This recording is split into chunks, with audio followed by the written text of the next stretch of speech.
আমি কি বলেছি এই স্যুপটা তৈরি করার জন্য বাজার থেকে চিকেন আনতে হবে। ঘরে কয়েকটা চিকেনের টুকরো থাকলেই এই স্যুপটা তৈরি করে নিতে পারবে। স্ক্রিনে দেওয়া সমস্ত সবজিগুলোকে এভাবে কেটে নেবে আর 4 টুকরো চিকেন নিয়ে নেবে।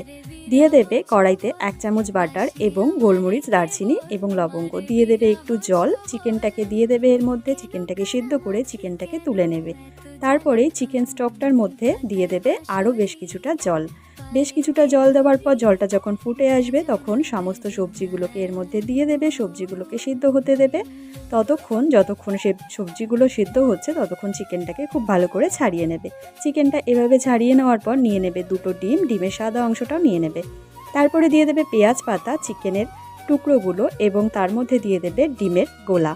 ডিমটাকে দিয়ে এভাবে স্প্যাচুলার সাহায্যে নেড়ে নেবে। তারপরে দিয়ে দেবে তার মধ্যে একটু কর্নফ্লাওয়ার গোলা জল এবং 1 চামচ গোলমরিচ গুঁড়ো। ভালো করে নেড়ে নিলেই কিন্তু তৈরি একদম গরম গরম চিকেন স্যুপ।